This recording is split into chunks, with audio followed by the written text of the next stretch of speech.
आज महाराष्ट्रात महायुतीचं सरकार स्थापन झालेलं आहे. आपल्यासोबत चित्राताई वाघ आहेत. ताई, काय म्हणणार, पुन्हा एकदा महायुतीचं सरकार हा महाराष्ट्रामध्ये स्थापन झालं हे आहे? अतिशय चांगलं प्रगती आहे, गती आहे. येणाऱ्या दिवसामध्ये तुम्हाला दिसेल महाराष्ट्र आता थांबणार नाहीये, तर तो देवेंद्रजींच्या नेतृत्वामध्ये पुढे धावत राहणार आहे. बरेच काही काम अजून करायचं बाकी आहे, ते सुद्धा कामाला गती येईल. शेतकऱ्यांचं काम असेल, महिला, युवक, समाजातील प्रत्येक घटकाला न्याय देण्याचं काम हे राज्य सरकार करतंय, महायुतीचं सरकार करतंय. त्याचा प्रत्यय येणाऱ्या दिवसात आपल्याला दिसेल.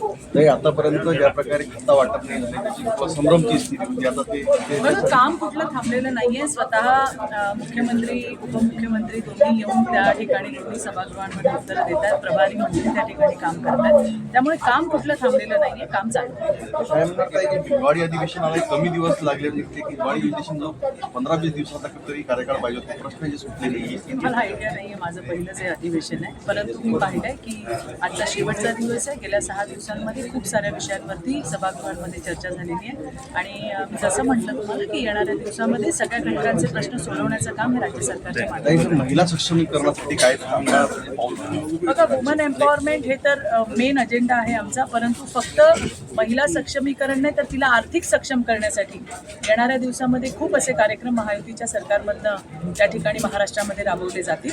आणि फक्त सक्षमीकरण नाही, तर आर्थिक सक्षम होणं महत्त्वाचं आहे असं माझ्यासारख्या कार्यकर्त्याला वाटतं आणि आम्ही त्यावर काम करतो. शेवटचा प्रश्न, ईव्हीएमवर ज्या प्रकारे महाविकास आघाडीचे नेते आरोप करत आहे, यावर काय?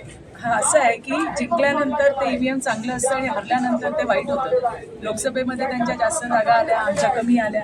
विधानसभेत आमच्या जास्त आला. म्हणजे यावेळेला तर लँडस्लाईड विक्ट्री ही महायुती सरकारनं मिळाली आहे. पण त्याच्या मागची कारणंही आहे, कामं केली गेलेली आहेत. 2.5 वर्ष जे आता ईव्हीएमच्या नावाने त्या ठिकाणी बोंबा मारतायत, 2.5 वर्ष त्यांनी काय केलं? 2.5 वर्ष कटक, कारस्थान आणि कुभांड रचण्यामध्ये गेली. देवेंद्रजींना, त्यांच्या परिवाराला सुद्धा अतिशय खालच्या पातळीमध्ये टीका करण्यात आली. हे महाराष्ट्रातल्या लोकांना रुचलेलं नाही आहे आणि म्हणून त्यांना त्यांची जागा दाखवून दिली. ईव्हीएम वगैरे मध्ये असतं तर त्या ठिकाणी ते जिंकतात, त्यावेळेला चांगलं असतं आणि आमच्या वेळेला वाईट असं नाही आहे. प्रत्येक कार्यकर्त्याने महायुतीचं काम केलंय, प्रत्येक नेत्याने काम केलंय, लोकांसाठी काम केलंय आणि म्हणून लोकांनी त्यांना निवडून दिले. कोणाच आपल्यासोबत होते चित्राताई वाघ, आणि चित्राताईने म्हटलं की महायुतीचं सरकार हा महाराष्ट्राच्या विकासाला नवीन दिशा देणार, ज्या प्रकारे महिलांचं आर्थिक सक्षमीकरण होणार आणि या राज्याचं जे नेतृत्व आहे देवेंद्रजी फडणवीस, मुख्यमंत्री एकनाथ शिंदे, मुख्यमंत्री अजितदादा पवार यांच्या तिघांच्या नेतृत्वामध्ये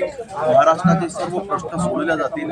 आणि चित्राताई वाघ ह्या स्वतः महाराष्ट्राच्या नेत्या आहेत आणि एक सक्षम नेतृत्व इथे महाराष्ट्रात त्यांनी महिलांसाठी निर्माण केलं आहे. आणि एकूणच भविष्याच्या काळामध्ये महिलांचं आर्थिक सक्षमीकरण करणार या प्रकारचं मत व्यक्त केलं आहे. मी camera person शिंदेदार, city news, Vidhan Bhavan, Nagpur.